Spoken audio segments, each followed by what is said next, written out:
أعوذ بالله من الشيطان الرجيم بسم الله الرحمن الرحيم كما أرسلنا فيكم رسولا منكم يتلو عليكم آياتنا ويزكيكم ويعلمكم الكتاب والحكمة ويعلمكم ما لم تكونوا تعلمون صدق الله العظيم وصدق رسوله النبي الكريم ونحن على ذلك من الشاهدين والشاكرين والحمد لله رب العالمين إن الله وملائكته يصلون على النبي يا أيها الذين آمنوا صلوا عليه وسلموا تسليما تجدي হইতো প্রবল হাওয়া হইতো যদি শুভর কবুতর মেঘের ডানায় পাঠিয়ে দিতাম মেঘের ডানায় পাঠিয়ে দিতাম মদিনারি পথে যেথায় আমার প্রিয় নবী ঘুমায় নিরন্তর ইউসুফপুর মদিনাতুল উলুম মাদ্রাসার শুভ উদ্বোধন। অত্র শুভ উদ্বোধনের সভাপতি জনাব মুখলিসুর রহমান, প্রধান অতিথি পরিচালনায় আপনাদের স্বনামধন্য ইমাম ও খতিব, শ্রদ্ধাভাজন ব্যক্তিত্ব হাফেজ কারি মাওলানা এম আরিফুল ইসলাম, আরো পরিচালনা আলহাজ আলমাস হোসেন মাস্টার, প্রধান অতিথি জনাব আবু সাইদ চাম সহ আমার সামনে উপস্থিত বিভিন্ন প্রান্ত থেকে ইসলাম প্রিয়, তৌহিদ প্রিয় আমার ভাইয়েরা, পর্দার অন্তরালে আমার মা বোনেরা, সকলকে হৃদয়ের গভীর থেকে শুভেচ্ছা জ্ঞাপন করছি যে আল্লাহ পাক আমাদেরকে দিনের মধ্যে শ্রেষ্ঠতম দিন সাইয়্যিদুল আইয়াম, সপ্তাহের মধ্যে শ্রেষ্ঠতম দিন জুমা উপস্থিত হওয়ার তৌফিক দান করেছেন। সেজন্য সেই রব্বুল আলামিনের দরবারে শুকরিয়া আদায় করি, বলি আলহামদুলিল্লাহ। লাখ কোটি তার চেয়ে অনেক বেশি সৃষ্টির প্রধান আকর্ষণ, সর্বকালের সর্বশ্রেষ্ঠ মহামানব আমাদের প্রিয় নবী, বিশ্ব নবী জনাবে মুহাম্মদুর রাসূলুল্লাহ সাল্লাল্লাহু আলাইহি ওয়াসাল্লাম। প্রিয় উপস্থিতি, প্রিয় ভাই সাহেব, আজকের এই মাদ্রাসা শুরু লগ্ন অনুষ্ঠানেও উপস্থিত হতে পেরে আপনারা খুশি না বেজার? এই প্রতিষ্ঠানটা কারো পর্যন্ত দিনের কেন্দ্র হিসাবে কবুল হোক, এটা আমরা চাই না। আল্লাহ যেন কবুল করে, বলেন আমিন। আমি আপনাদের সামনে কোরআনুল কারীম থেকে সবচেয়ে বড় সূরা সূরাতুল বাকারা এর 151 নম্বর আয়াতে কারিমা তেলাওয়াত করেছি। তবে আজকের কোরআন এবং সুন্নাহ, কোরআন এবং হাদিস শেখার যেহেতু কেন্দ্র, এই বিষয় সম্পর্কে আমাদের কিছু জানা দরকার। কি বলেন? জানা দরকার কিনা? তাহলে আমরা সেই কোরআনটা নিয়ে আগে বলি। পৃথিবীর বুকে মানুষ ফটোকপি করতে পারে, করে কি করে না?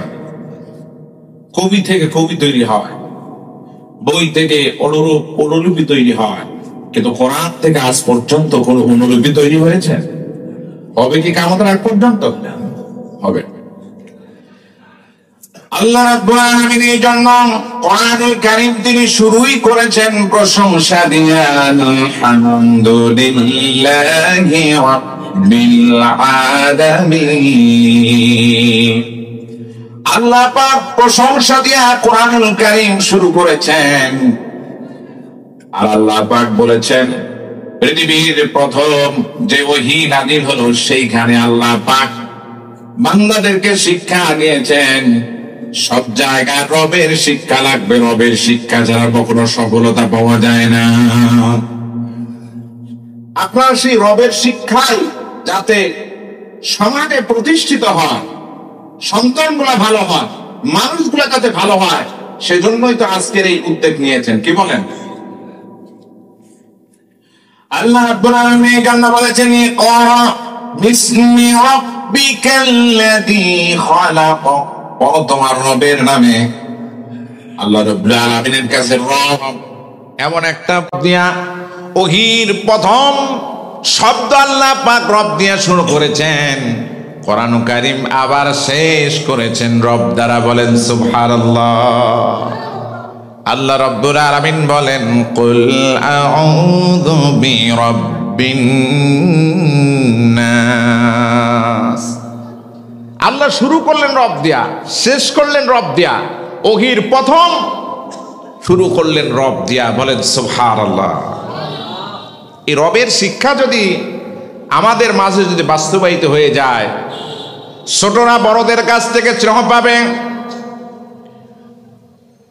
বৃদ্ধ বাবাজিরা যারা ছোটদের কাছ থেকে শ্রদ্ধাবোধ পাবে, রাস্তাঘাটে দেখা হলে সালাম পাবে। কি বলেন? পাবে কি পাবে না? মুরব্বী রাস্তা দিয়ে হাঁটতেছে, মানুষগুলাকে সাইড দেবে যে উনি বয়স্ক মানুষ, উনি আমাদের শ্রদ্ধার পাত্র, ওনাকে আগে বের করে দেন, সে আগে চলে যাক। এই শ্রদ্ধাবোধ যদি সমাজে বাস্তবায়িত যদি হয়ে যায়, ওই সমাজের মধ্যে অশান্তি থাকার কথা আর থাকবে না। কি বলেন? থাকবে? থাকবে না। আল্লাহ রাব্বুল আলামিন এই কোরআনুল কারীম আজ থেকে ১,৫০০ বছর পূর্বে আমার আল্লাহ পাক চ্যালেঞ্জ দিয়েছেন, কোরআনকে কিয়ামতের আগ পর্যন্ত কেউ আবিষ্কার করতে পারবে না। কোরআনুল কারীম আল্লাহ পাক মক্কায় ৩ বার চ্যালেঞ্জ দিয়েছেন। কাফিররা বললে এটা হচ্ছে মুহাম্মাদের বানানো। বলেন নাউযুবিল্লাহ। রাসূল কারীম সাল্লাল্লাহু আলাইহি ওয়াসাল্লাম অপবাদ দিল যে এটা মুহাম্মাদের বানানো। আল্লাহ রাব্বুল আলামিন পাল্টা চ্যালেঞ্জ দিলেন। সূরাতুল বনি ইসরাঈলের ৮৮ নম্বর আয়াতের মধ্যে আল্লাহ পাক চ্যালেঞ্জ দিয়েছেন, কুল লা ইনি জিতামাআতিল ইনসু ওয়াল জিন্নু আলা আন ইয়াতু বিমিসলি হাযাল কুরআন লা ইয়াতুনা বিমিসলিহি ওয়ালাউ কানা বা'দুহুম লিবা'দিন যাহিরা। আল্লাহ রাব্বুল আলামিন বিশ্বনবী সাল্লাল্লাহু আলাইহি ওয়াসাল্লামকে বলে দিতে বললেন, হাবিব আপনি ওদেরকে বলে দেন, ওরাও তো মানুষ, আপনিও তো মানুষ, রক্তে মাংসে মানুষ। আপনার কাছে আমি ওহী প্রেরণ করি, কিন্তু ওদের কাছে তো ওহী আসে না, কিন্তু ওরা দাবি করছে এটা আপনার বানানো। তাহলে বলেন ওরা বানাক, কোরআনের মতো একটা কোরআন আনয়ন করা হোক। ওদের সাহায্যের জন্য জিন জাতিকে দেওয়া হলো, মানব মণ্ডলীকে দেওয়া হলো। এই ২ জাতি মিলে সাহায্য, একে অপরকে সাহায্য করে কোরআনের মতো কোরআন একটা বানানোর জন্য চ্যালেঞ্জ দেওয়া হলো। ওরা চ্যালেঞ্জ গ্রহণ করেছে, কিন্তু কোরআনের মতো কোরআন বানাতে পারে নাই। আল্লাহ পাক সক্ষম ভাবে ব্যর্থ করে দিয়েছেন। সুবহানাল্লাহ বলে। বানানো সম্ভব না। বানানো কি না? এখানে আমাদের কথা মনে রাখতে হবে, আল্লাহ পাক যেই সময় যেই জিনিসের ক্ষমতা বেশি ছিল, আল্লাহ পাক সেই সময় সেই জিনিস নবীদেরকে দিয়ে সব অচল করে দিয়েছেন। হযরতে দাউদ আলাইহিস সালামের সময় লোহা দিয়ে কে কত কারুকার্য করে অস্ত্র তৈরি করতে পারে, আল্লাহ পাক হযরতে দাউদ আলাইহিস সালামকে এমন মুজিজা দান করলেন, লোহা স্পর্শ করলে যে অস্ত্র হওয়ার কথা সেই অস্ত্র সঙ্গে সঙ্গে হয়ে যায়। মূসা আলাইহিস সালামের সময় জাদুর প্রকট বেশি ছিল, আল্লাহ পাক মূসা আলাইহিস সালামকে এমন মুজিজা দান করলেন, লাঠি নামক এমন মুজিজা দান করলেন, ওয়া বাতিলকা বিয়ামিনিকা ইয়া মূসা। আল্লাহ পাক বললেন, মূসা তোমার হাতে ওইটা কি? মূসা বললেন, এটা একটা লাঠি, এটা দিয়ে আমি চলাচল করি, এটার উপর ভর করে আমি চলি, ওই গাছের পাতা টাতা পাড়ি, এই দ্বারা আরো অনেক কাজ। আল্লাহ রাব্বুল আলামিন বললেন, তোমাকে এবার আসল কাজ দেখাবো। ফেরাউনের দরবারে গেল, ফেরাউনের লোকগুলা যখন তার দিকে জাদুকরের সাপগুলা যখন ছেড়ে দিতেছিল, আল্লাহ পাক বললেন, মূসা তোমার হাতে যেই লাঠি আছে লাঠি ছেড়ে দাও। লাঠি ছেড়ে দেওয়ার সঙ্গে সঙ্গে সুবহানুম মুবিন বিশাল আকারের অজকার হয়ে গেল। ফেরাউনের এক ফ্লোরে এক চোয়াল আর ওপরে আর এক চোয়াল, এই দিক করে ফেরাউনের দিকে যখন যাচ্ছিল, ফেরাউন বলতেছে, মূসা তোমার সাপকে তুমি ধরো। মূসা আলাইহিস সালাম চিন্তা করলেন, হায় রে, এতদিন আমার সঙ্গে আমি কি রেখেছি, এটা এত বড় কিছু হয় মূসা আলাইহিস সালাম জানতেন না, তিনিও ভয় করতেছেন। আল্লাহ পাক বললেন, খুযহা ওয়ালা তাখাফ সানুঈদুহা সিরাতাহাল উলা। মূসা ভয় পেও না, ভয় পেও না, ধরো ধরো, ধরলেই আমি আল্লাহ পাক পূর্বের অবস্থায় ফিরিয়ে দেব। হযরত ঈসা আলাইহিস সালামের সময় চিকিৎসার দাপট সবচাইতে বেশি ছিল, আল্লাহ পাক চিকিৎসার এমন বিদ্যা আল্লাহ পাক দান করলেন। আল্লাহ পাকের নাম নেয়া কোন রোগাক্রান্ত মানুষকে যদি স্পর্শ করতেন, আল্লাহ পাক সঙ্গে সঙ্গে তাকে সুস্থতায় ফিরিয়ে দিতেন। বলেন সুবহানাল্লাহ। এমনকি মরা মানুষের গায়ে যদি ঈসা আলাইহিস সালাম স্পর্শ করতেন, আল্লাহর নাম নিয়ে আমার আল্লাহ পাক তাকে জীবিত করে দিতে। চিকিৎসা যে জায়গা পারে না, যে জায়গা ব্যর্থ, সেটাকে আল্লাহ পাক সচল করে দেন। বলেন সুবহানাল্লাহ। রাসূলুল্লাহ সাল্লাল্লাহু আলাইহি সাল্লামের সময় সাহিত্যের খুব দাপট ছিল, সাহিত্যে যে যত পারবে তার সম্ভাবনা সবচেয়ে বেশি। আল্লাহ রাব্বুল আলামিন মূসা আলাইহিস সালাম আর রাসূল করিম সাল্লাল্লাহু আলাইহি সাল্লাম চ্যালেঞ্জ দিলেন, ওরা চ্যালেঞ্জ গ্রহণ করলো, কিন্তু ওরা আনয়ন করতে পারলো না, ওদের অহংকারকে চূর্ণ বিচ্ছিন্ন করে দিল। ওই যে দেখেন না, না পারলে বলে কমায় দিলেই তো পারতাম। আল্লাহ পাক বলেন, কোরআনের মতো একটা কোরআন লাগবে না, এই কোরআনের মধ্য থেকে 10টি যে সূরা আছে অনুরূপ সূরা আনয়ন করো। আল্লাহ পাক সেইটা সূরা হুদের 13 নম্বর আয়াতের মধ্যে আল্লাহ পাক তুলে দিয়েছেন, কুল ফাতু বিআশরি সুওয়ারিন মিসলিহি মুফতারায়াতিন ওয়াদউ মান ইসতাতা'তুম মিন দুনিল্লাহি ইন কুনতুম সাদিকিন। আল্লাহ রাব্বুল আলামিন রাসূল করিম সাল্লাল্লাহু আলাইহি সাল্লামকে বললেন, ওদেরকে বলেন কোরআনের মতো একটা কোরআন লাগবে না, এই কোরআনের মধ্যে যেই 10টি সূরা আছে 10টি সূরার অনুরূপ সূরা ওরা আনয়ন করো। ওরা সূরা আনয়ন করার জন্য বসে গেল, চেষ্টা তদবির করলো, কিন্তু শেষ পর্যন্ত 10টি সূরা ওরা আনয়ন করতে পারে নাই, ব্যর্থ হয়ে গিয়েছে। সুবহানাল্লাহ বলতে মন চায় না? আল্লাহ আমাদেরকে কি কিতাবটা দিলেন, আল্লাহ তাআলা আমাদেরকে কি বইটা দিলেন, এটা আবিষ্কার করতে কিয়ামত পর্যন্ত আল্লাহ পাক বলেছেন কেউ পারবে না। সুবহানাল্লাহ বলেন। কাফিররা এবার কানা ঘোষা শুরু করলো, আচ্ছা ঠিক আছে, যখন এটাই হলো, এরসা কমায় দিলে তো পারা যায়, কি বলেন? আরতে তো রাজি নেই। আল্লাহ পাক ওদের অহংকারকে ধীরে ধীরে চূর্ণ বিচ্ছিন্ন করে দিচ্ছেন।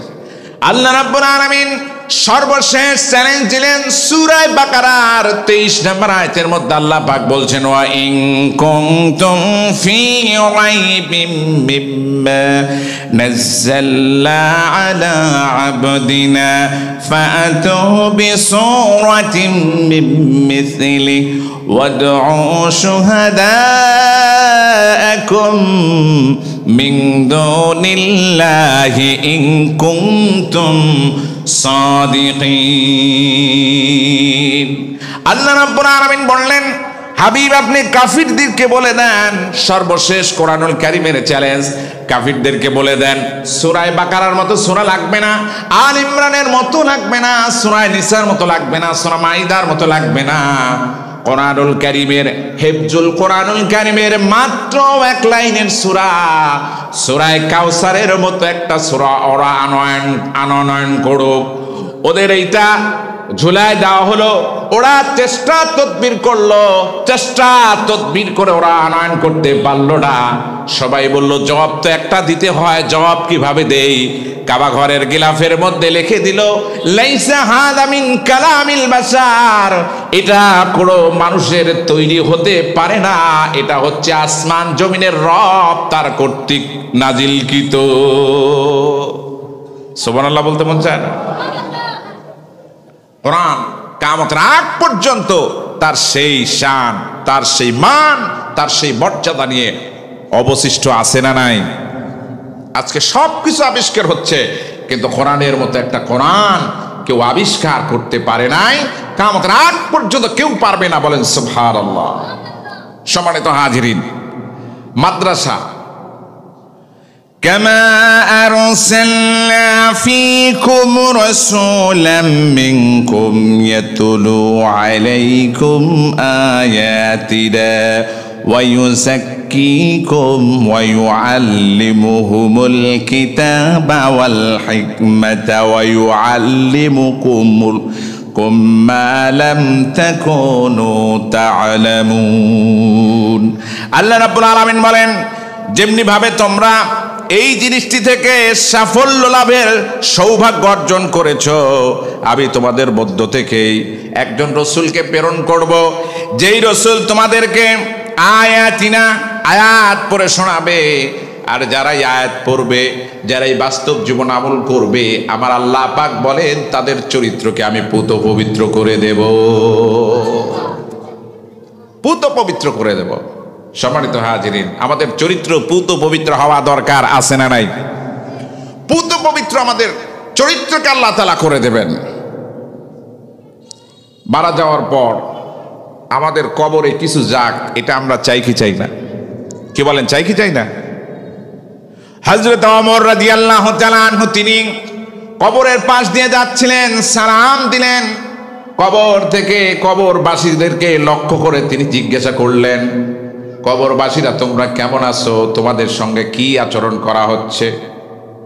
কবর থেকে গায়েবী আওয়াজ আসলো, আমরা আমাদের জীবনের জন্য যা খরচ করেছিলাম তা দুনিয়ায় পেয়ে গেছি, যা অগ্রিম প্রেরণ করেছিলাম আখিরাতের জন্য সেটা আমাদেরকে ফায়দা দিয়েছে, কিন্তু যা দুনিয়ায় সন্তান সন্ততির জন্য রেখে এসেছিলাম সেইটার কারণে আমাদের কবরে অশান্তি হচ্ছে। কথা কি বুঝতে পারছেন? হযরত ওমর রাদিয়াল্লাহু আনহু কবরকে লক্ষ্য করবেন, কবর বললেন যা খেয়েছি যা পড়েছি তা তো দুনিয়ায় শেষ, আর আখিরাতের জন্য যা আমরা প্রেরণ করেছিলাম সেটা পেয়েছি, কিন্তু সন্তান সন্ততির জন্য যা রেখে এসেছি সেটা আমাদের জন্য গজবের কারণ হয়েছে। বলেন নাউজুবিল্লাহ। রাসূল কারীম সাল্লাল্লাহু আলাইহি ওয়াসাল্লাম বলেন, ইযা মাতাল ইনসানু ইনকাতা আনহু আমালুহু ইল্লা মিন সালাসাতিন ইল্লা মিন সাদাকাতিন জারিয়াতিন আও ইলমিন ইউনতাহু বিহি আও ওয়ালাদুন সালিহিন ইয়াদউল্লাহ।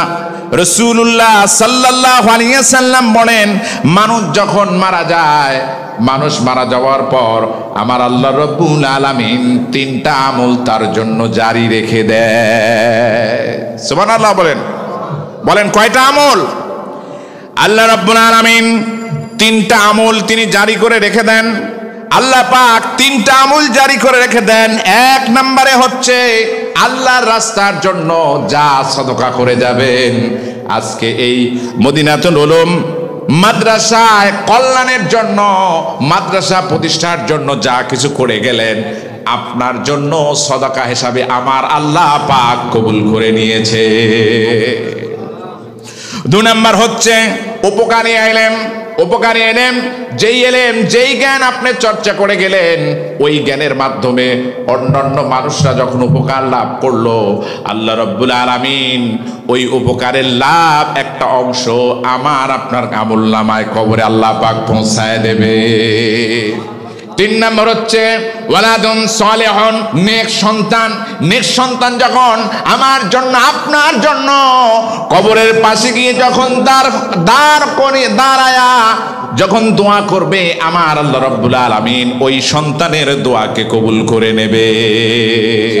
পিতামাতার জন্য সন্তান, সব সন্তান দোয়া করলেই কাজে লাগবে না, সন্তানটা নেক হতে হবে।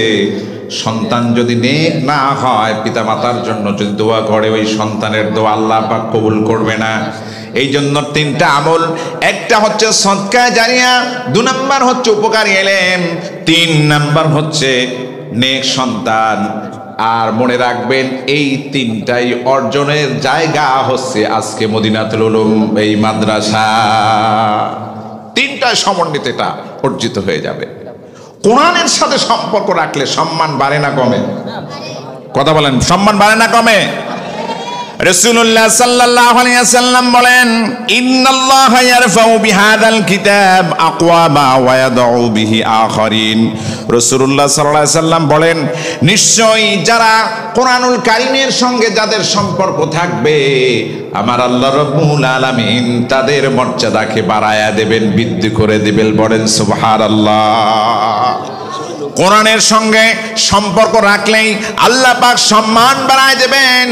রাসূলুল্লাহ সাল্লাল্লাহু আলাইহি ওয়াসাল্লাম বলেন, আর কোরআনের সঙ্গে কেউ যদি সম্পর্ক ছিন্ন করে ফেলে, তা সে যদি হিরো হয়ে থাকে, আল্লাহ পাক বলেন তাকে জিরো বানায় দেন। আল্লাহ রাব্বুল আলামিন কোরআনুল কারীমের সূরা বনী ইসরাঈলের মধ্যে বলছেন, ওয়া নুনাজ্জিলু মিনাল কুরআনি মা হুয়া শিফাউন ওয়া রাহমাতুল লিল মুমিনিন ওয়া লা ইয়াজিদুল যালিমিনা ইল্লা খাসারা। আল্লাহ রাব্বুল আলামিন বলেন, এই কোরআনকে আল্লাহ পাক মানুষের রোগ মুক্তির জন্য আল্লাহ পাক প্রেরণ করেছেন। আর এই কোরআনের সঙ্গে যাদের সম্পর্ক থাকবে, আল্লাহ পাক তাদের মর্যাদাকে আল্লাহ পাক বাড়ায় দেবেন। আর এই কোরআনের সঙ্গে যদি সম্পর্ক যদি আমাদের না থাকে, তাহলে মর্যাদাকে আল্লাহ পাক সিনায় নিয়ে বেইজ্জতি করবে। এই জন্য কোরআনের সঙ্গে আমাদের সম্পর্ক থাকা দরকার, আছে না নাই? আলেমদের সাথে সম্পর্ক থাকা দরকার, আছে না নাই? মাদ্রাসা আলেম আছে কিনা? রাসূলুল্লাহ সাল্লাল্লাহু আলাইহি ওয়াসাল্লাম বলেন, কুন আলিমান আও মুতাআল্লিমান আও মুস্তাইমান আও মুহিব্বান ওয়ালা তাকুনুল খামিসাতা ফালা তাহলিকুল খামিসাতু আন ইবতাগুল ইলমি ওয়া আহলাহু। রাসূলুল্লাহ সাল্লাল্লাহু আলাইহি ওয়াসাল্লাম বলেন, হয় তুমি আলেম হও, নয় আলেমের ছাত্র হয়ে যাও, নয় আলেম যা বলে সেটা গভীর মনোযোগের সঙ্গে সেটা তোমরা শ্রবণ করো, গভীর মনোযোগের সঙ্গে শ্রবণ করো, নয় অথবা আলেমদেরকে মহব্বত করো। ওয়ালা তাকুনুল খামিসাতা, রাসূলুল্লাহ সাল্লাল্লাহু আলাইহি সাল্লাম বলেছেন, পঞ্চমটা হয় না।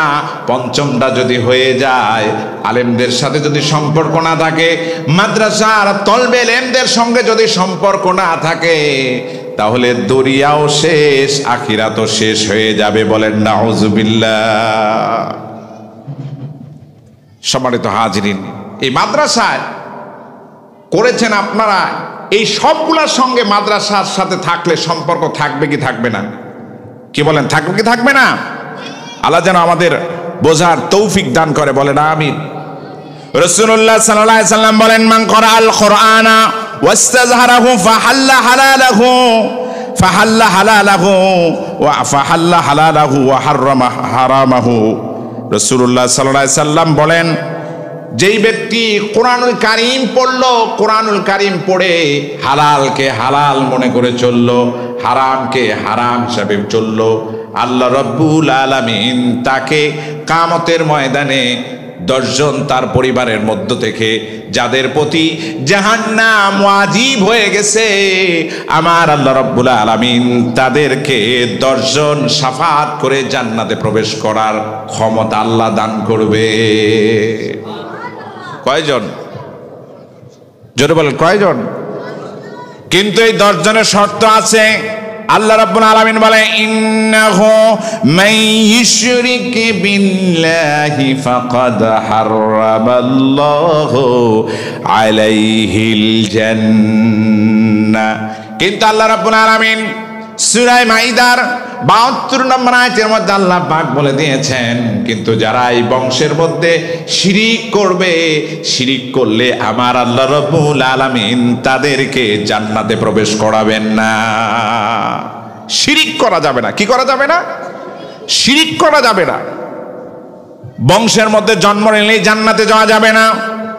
সেই বংশ দিয়ে কেউ যদি জান্নাতে যায়, সর্বপ্রথম রাসূলুল্লাহর চাচা আবু তালিবকে জান্নাতে প্রবেশ করানো লাগবে। কি বলেন, লাগবে কি লাগবে না?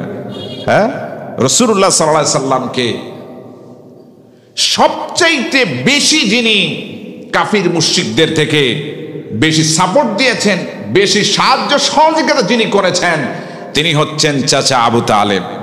রাসূলুল্লাহ সাল্লাল্লাহু আলাইহি সাল্লামের জীবনে 2 জন মানুষ যখন বিদায় হয়ে গেছে, একজন হচ্ছে চাচা আবু তালেব আর আরেকজন হচ্ছে মা খাদিজাতুল কুবরা রাদিয়াল্লাহু তাআলা আনহা।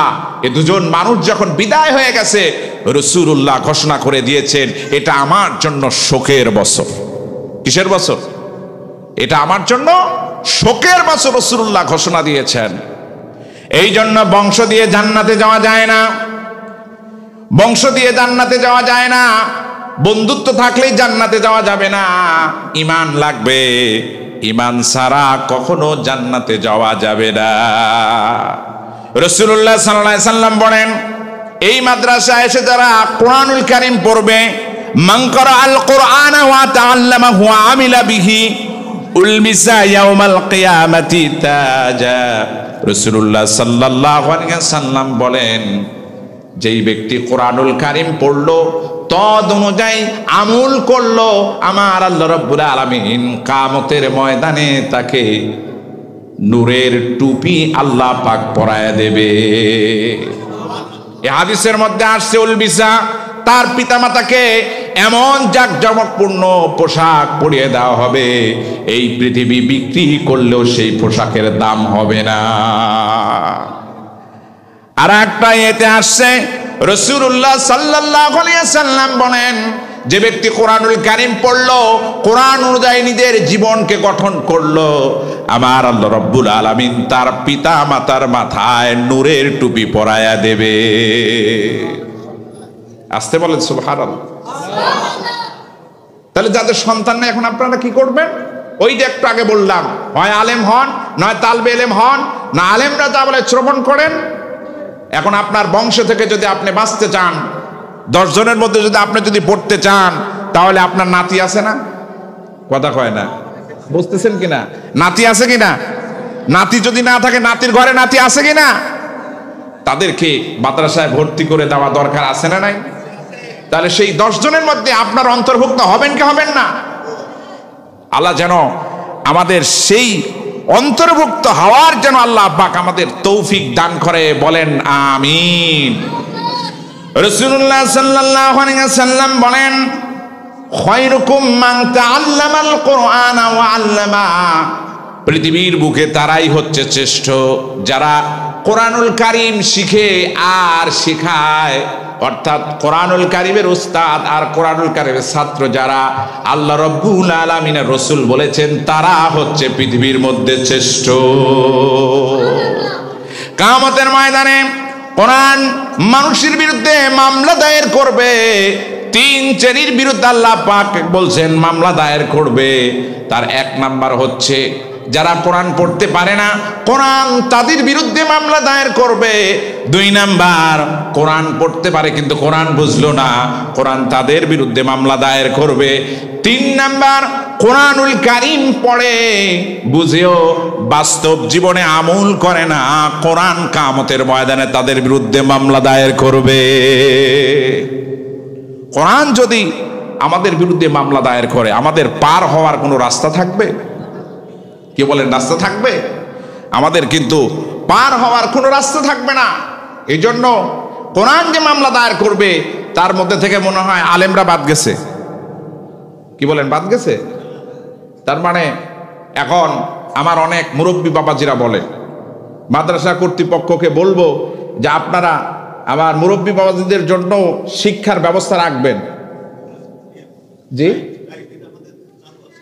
এই আলহামদুলিল্লাহ, আলহামদুলিল্লাহ, এটা রাখতে হবে। কারণ আল্লাহ বলছেন যে তাদের বিরুদ্ধে মামলা দায়ের হবে, যে কোরআন পড়তে পারে না তার বিরুদ্ধে। তাহলে আপনার মুরব্বীরা এখন বলবে যে হুজুর, আমরা বাবা হতে তো হাবা হয়ে যায়। কি বলেন, বলে কি বলে না? আবার তাবলিগে গেছিলাম, তো সেখানে গিয়ে বলতেছে মুরব্বীকে শিখাই, এত করে শিখাই, বলতেছে কয় বাবা আর কত শিখাবা, আমার তখন হাবা হতে গিয়ে বাবা হয়ে যায়। এই ভাষাটা বলে, হাবা হতে গিয়ে বাবা হয়ে যায়। মনে রাখবেন বাবাজিরা, হাবা হতে গিয়ে বাবা হয়ে গেলে চলবে না। দোলনা থেকে শুরু করে খাটিয়া ওঠার আগ পর্যন্ত শ্বাস প্রশ্বাস যতক্ষণ পর্যন্ত চলে, ততক্ষণ পর্যন্ত আপনাকে কোরআন শিখতেই হবে, শিখতেই হবে। রাজি আছি না নাই?